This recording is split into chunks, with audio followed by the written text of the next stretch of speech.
Hi friends, welcome back to our channel. இன்னைக்கு என்ன பார்க்க போறோம்னா ரொம்ப டேஸ்டியான ஏரி வஞ்சரம் மீன் போட்டு எப்படி குழம்பு வைக்கிறதுன்னு பார்க்கலாம்.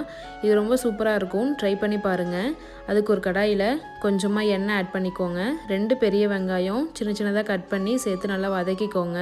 இப்போ இது கூட 2 துண்டு கிராம்பு, 2 துண்டு பட்டை, 1 ஸ்பூன் சோம்பு போட்டு நல்லா வதக்கிக்கோங்க. நல்லா வதங்கினோடனே 1 ஸ்பூன் ஜீரகம், 1 ஸ்பூன் மிளகு, 2 ஸ்பூன் மல்லி போட்டு நல்லா வதக்கிட்டு 2 வரமிளகாய் ஆட் பண்ணிக்கோங்க.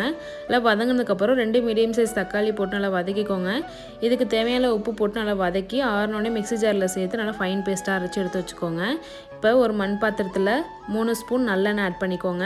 1/2 ஸ்பூன் வெந்தயம், 1/2 ஸ்பூன் கடுகு, 1/2 ஸ்பூன் சீரகம் போட்டு நல்லா பொரிஞ்ச உடனே ஒரு 10 பல்லு பூண்டு கட் பண்ணி போட்டுக்கோங்க. கொஞ்சம் கருவேப்பிலை, ஒரு பெரிய வெங்காயம் போட்டு நல்லா பொரிஞ்ச உடனே அரைச்சி வச்சுருந்த தக்காளி பேஸ்ட்டு இதோட ஆட் பண்ணிக்கோங்க. கொஞ்சமாக தண்ணி ஆட் பண்ணி நல்லா மிக்ஸ் பண்ணிக்கோங்க.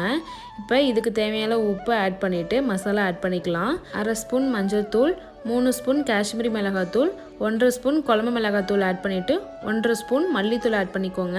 போட்டு நல்லா மிக்ஸ் பண்ணிக்கோங்க. நல்லா கலந்து விட்டுட்டு உங்களுக்கு தேவையான அளவு தண்ணி ஆட் பண்ணிக்கோங்க. தண்ணி ஆட் பண்ணி நல்லா கொதிச்சு இதோட பச்சை வாசனை போனதுக்கப்புறம் ஒரு பெரிய லெமன் சைஸ் புளியை நல்லா கரைச்சி இதோட ஆட் பண்ணிக்கோங்க. ஆட் பண்ணி தட்டு போட்டு மூடி நல்லா கொதிக்க வச்சுக்கோங்க.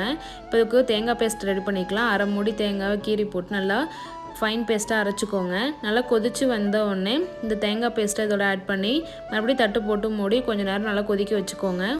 நல்லா கொதித்து நல்லா எண்ணெய் பிரிஞ்சு வந்தோடனே நல்லா மிக்ஸ் பண்ணி விட்டு நம்ம க்ளீன் பண்ணி வச்சுருந்தா ஏரி வஞ்சரம் மீன் இதோட ஆட் பண்ணிக்கோங்க. ஆட் பண்ணி மெதுவாக கிண்டி விட்டுக்கோங்க. வேகமாக கிண்டி விட்டால் மீன் உடஞ்சிரும். மெதுவாக கிண்டி விட்டு மறுபடியும் தட்டு போட்டு மூடி ஒரு 10 மினிட்ஸ் நல்லா வேக வச்சுக்கோங்க.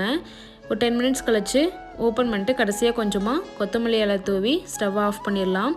இப்போது ஒரு கரண்டி வச்சு லைட்டாக மிக்ஸ் பண்ணிக்கோங்க. இப்போ பாருங்கள், மீன் கொஞ்சம் கூட உடையாமல் ரொம்ப சூப்பராக வெந்து வந்திருக்கு.